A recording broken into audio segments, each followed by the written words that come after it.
नमस्कार, मी अनुराधा सनगर. जनवार्तामध्ये आपल्या सर्वांचं स्वागत. पाहूया पुण्यातील काही विशेष घडामोडी.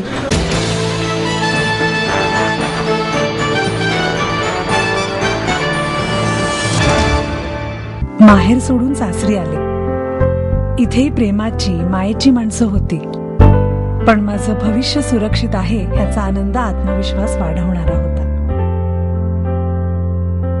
समृद्ध Jeevan multistate multipurpose cooperative society limited. गुंतवणूक भावनांची, आनंद लक्षावधीचा. Samruddha Jeevan multistate multipurpose cooperative society limited.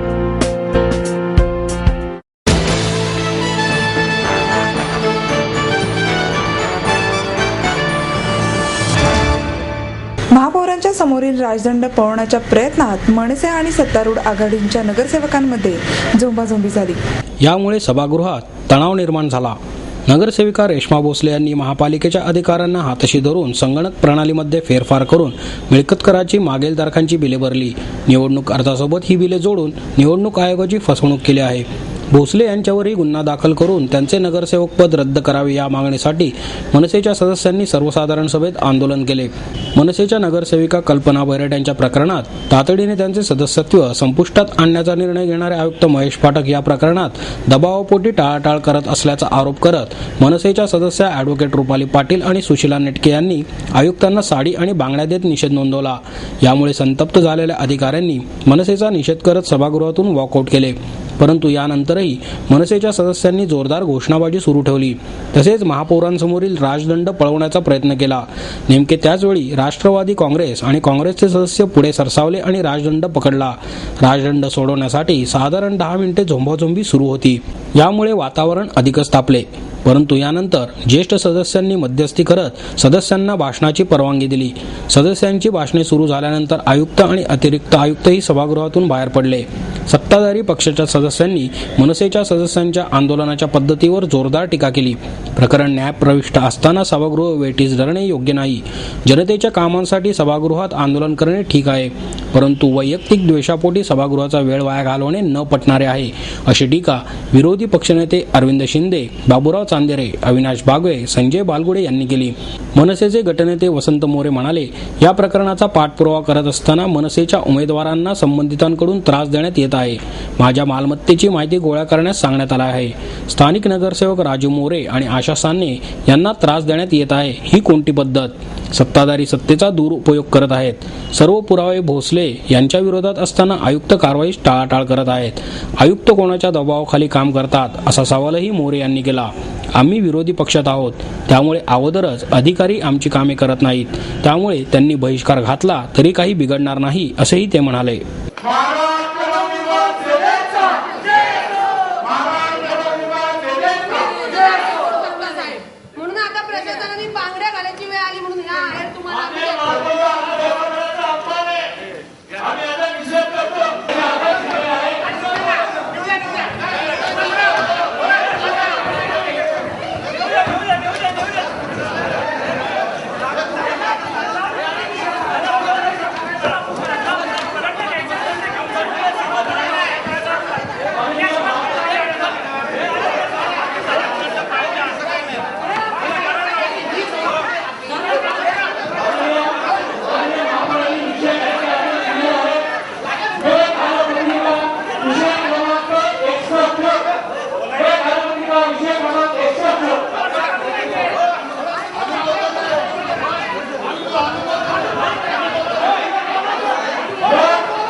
मनसे सदस्यांनी महापालिका आयुक्त महेश पाठक यांना अपमानास्पद वागणूक दिली. यासाठी काळ्या फिती लावून कर्मचाऱ्यांनी निषेध व्यक्त केला. महापालिका आयुक्त महेश पाठक यांना मनसेच्या नगरसेवकांनी बांगड्यांचा आहेर करून अपमानास्पद वागणूक दिली. या प्रकरणाचा महापालिकेतील विविध कामगार संघटनांनी निषेध केला. मनसे नगरसेवकांनी आयुक्तांची माफी मागेपर्यंत सर्व सभांवर बहिष्कार टाकण्याचा इशारा या निषेधामार्फत देण्यात आला. गेल्या काही दिवसात अधिकाऱ्यांना अपमानास्पद वागणूक देण्याची अनेक प्रकरणे वारंवार घडत आहेत. नगरसेवकांनी बांगड्या आयुक्तांना आहेर म्हणून देण्याचा प्रकार संताप आणणारा आहे. त्यामुळे मनसेचे नगरसेवक झालेल्या प्रकाराची माफी मागणार नाही तोपर्यंत प्रशासनाचा कोणताही अधिकारी सभेला बसणार नाही.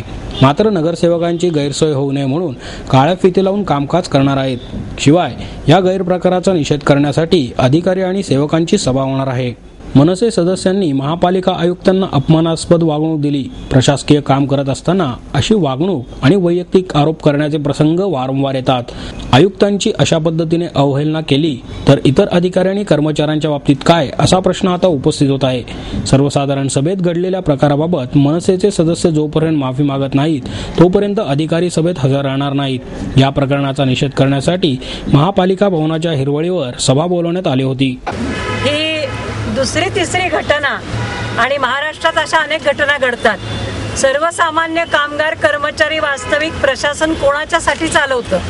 सरकार म्हणजे कोण आहे शेवटी? मायबाप सरकार, जे राजकीय पक्ष निवडून येतात ते सर्वाधिकारी आहेत आणि त्यांची धोरणं अंमलात आणायला जणू काही ही संपूर्ण यंत्रणा निमूटपणे बांधलेली आहे.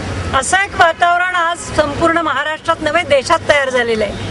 जो कोणी गैरप्रकारांच्या बद्दल बोलेल, वागेल, मग तो वाळू माफियाबद्दल बोलेल, कोल माइन्स माफियाबद्दल बोलेल, पोलिसांच्या मधल्या गोष्टींबद्दल बोलेल, त्याला गुंडगिरी साक्षात यमसदनाला पाठवते आणि त्याबद्दल आम्ही काही करू शकत नाही असं जर का कोणाला वाटत असेल तर लोकाभिमुख जे काही प्रशासन असतं, लोकाभिमुख योजना राबवण्याची खरी हिंमत ही कामगार कर्मचाऱ्यांच्यात आहे, शासकीय कर्मचाऱ्यांच्या मध्ये आहे. हे स्वतंत्रपणे दाखवून देण्याची गोष्ट आहे आणि हा लोकांच्या मनामध्ये, कामगार कर्मचाऱ्यांच्या मनामध्ये जो स्वाभिमान आहे तो आज व्यक्त केला, काल व्यक्त केला आणि म्हणून आज ही निषेध सभा होती. आणि माननीय आयुक्त सुद्धा मागच्या वेळेसही माननीय करीर साहेब इथे आले होते आणि असाच प्रसंग घडला होता. 1 तासभर लोकांनी इथे मुकनिदर्शनं केली. मुख्य सभा ही लोकांची प्रतिनिधींची आहे. लोकांचे म्हणजे गुंड म्हणजे लोकांचे प्रतिनिधी नाही आहेत, ज्यांचा आवाज नाही, जे सर्वसामान्य माणसं आहेत ती सामान्य लोक आहेत.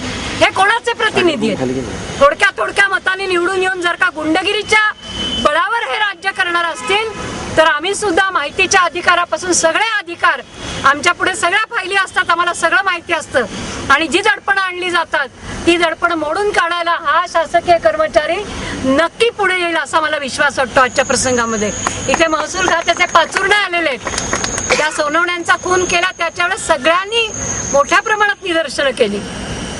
मला असं वाटतं की IAS अधिकाऱ्यांनी सुद्धा कामगार कर्मचाऱ्यांच्या बरोबर येणं, रस्त्यामध्ये उतरणं आणि आपला एक स्वाभिमान दाखवणं की एक IAS कॅडरच्या अधिकाऱ्यांना कोणी कालचे आले आमदार कमी वयाचे केवळ एक टर्रेबाजीमध्ये त्यांना जाब विचारणं, त्यांना हवे तसे GR काढायला भाग पाडणं आणि त्यांच्याच वरतीवर कुरघोडी करणं ते क्रीम आहे, समाजामधल्या बुद्धिमत्तेचे क्रीम आहे. आणि अशा पद्धतीच्या लोकांचा अपमान डॉक्टर्सचा, इंजिनियर्सचा आपण सहन करू नये असं आम्ही सगळ्या कामगार कर्मचाऱ्यांच्या वतीने व्यक्त करतो.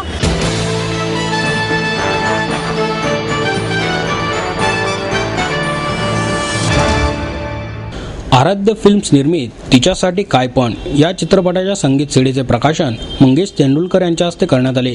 ज्येष्ठ व्हायोलिन वादक पंडित प्रभाकर जोग, संगीत दिग्दर्शक हर्षित अभिराज, कार्यकारी निर्मात्या उज्ज्वला पोळ, दिग्दर्शक मिलिंद दास्ताने, गीतकार जगदीश पिंगळे यावेळी उपस्थित होते.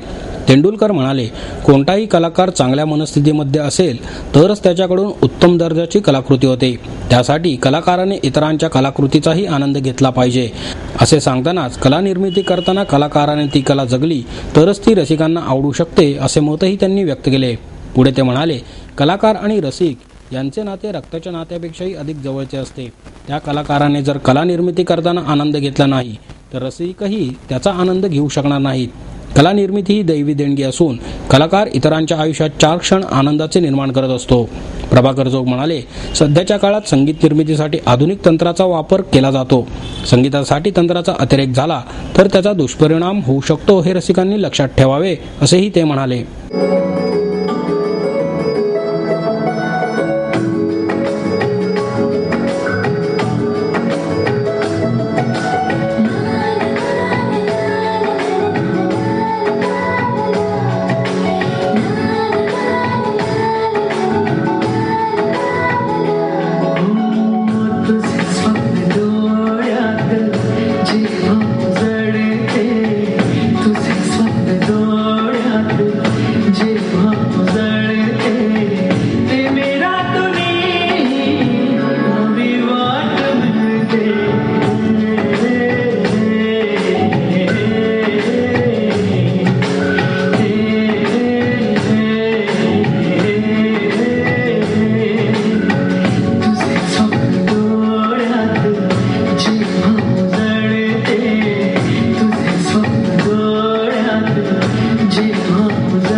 खडकवासला धरणातून पाणी सोडल्यामुळे यंदाच्या पावसाळी हंगामात प्रथमच मुठा नदी वाहिली आहे.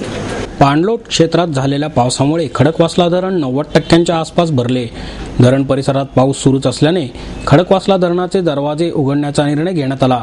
धरणाचे 2 दरवाजे 1.25 फुटाने उचलून त्यातून 2012 क्युसेक्सने मुठा नदीत पाण्याचा विसर्ग सुरू करण्यात आला. नदीत पाणी सोडण्यापूर्वी महापालिका तसेच अग्निशामक दलाला त्याची माहिती देण्यात आली. नदीकाठचे रहिवासी आणि बातऱ्यालगतच्या व्यावसायिकांना सावधानतेचा इशाराही देण्यात आला आहे. खडकवासला धरणात 90% पाणीसाठा झाला आहे.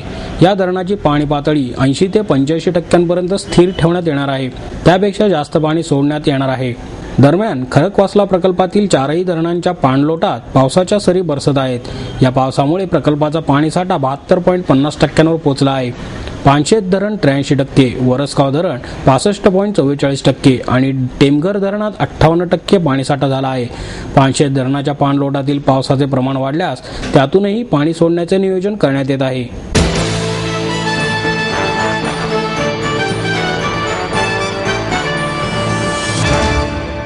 आपको देता है एडमिशन के साथ अपॉइंटमेंट लेटर भी.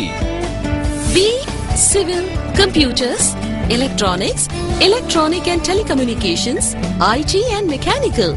MA Computers, Electronics, IT and Mechanical, Diploma Engineering, Mechanical and Computer, MBA Finance, HR and Marketing, BCA, BBA, MBA and MCA for Engineering और साथ ही D.Pharm, B.Pharm और M.Pharm भी.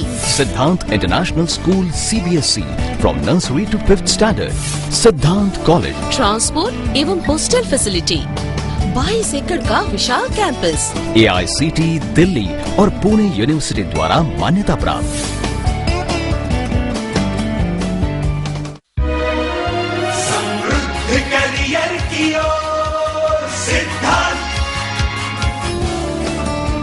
सिद्धांत कॉलेज, सुदुमरे, पुणे.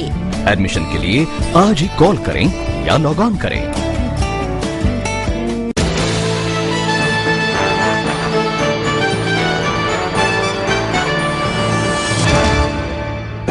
सहकार मंत्री हर्षवर्धन पाटील यांच्या इंदापूर येथील नगर परिषदेच्या मैदानावर क्रांतीदिनी दिनांक 9 ऑगस्ट रोजी ही परिषद होणार आहे. शेतकरी संघटनेचे नेते रघुनाथ पाटील यांनी ही माहिती दिली. यावेळी संघटनेचे पुणे जिल्हाध्यक्ष शिवाजी नांदखिले, पांडुरंग रायते आणि ॲडव्होकेट नरेंद्र लडकत उपस्थित होते. पाटील म्हणाले, सी रंगराजन समितीने सुचवलेल्या 2 शिफारशी केंद्राने स्वीकारल्या आहेत. त्यामध्ये कारखान्यांकडील लेवी साखर आणि साखर विक्रीची कोटा पद्धत यांचा त्यामध्ये समावेश आहे. मात्र मोलॅसिस, बगॅस यांच्या बाजारातील किमतीच्या 70% हिस्सा ऊस उत्पादकाला द्यावा. 2 कारखान्यांमधील हवाई अंतराची अट रद्द करावी आणि साखरेसाठी ज्यूटऐवजी पॉलिथिन बारदांचा वापर करावा. या शिफारशी राज्य सरकारने अंमलात आणाव्यात अशी भूमिका केंद्रीय अन्न आणि नागरी पुरवठा मंत्र्यांनी घेतली आहे. मात्र राज्य सरकारने त्यावर कार्यवाही केलेली नाही. कर्जमाफी देऊन भूविकास बँका सुरू करणे. कोल्हापूर, बीड जिल्ह्यातील शेतकऱ्यांना व्याजासह कर्जमाफी द्यावी. ऊसाची थकीत बिले द्यावीत. दुसरा हप्ता तत्काळ द्यावा. विकास सोसायट्यांना नाबार्ड करून थेट कर्ज पुरवठा व्हावा यासह सहकार परिषदेमध्ये विविध विषयांवर उहापोह होणार असल्याचे त्यांनी सांगितले. दिनांक 25 ऑगस्ट रोजी कृषी आणि पणन मंत्री राधाकृष्ण विखे पाटील यांच्या तालुक्यातील लोणी येथे कृषी पणन परिषदेचे आयोजन करण्यात आले आहे. तर दिनांक 8 सप्टेंबर रोजी भाजपचे उपनेते गोपीनाथ मुंडे यांच्या परळी येथील विश्वासघात परिषदेचे आयोजन करण्यात आल्याचेही पाटील यांनी सांगितले.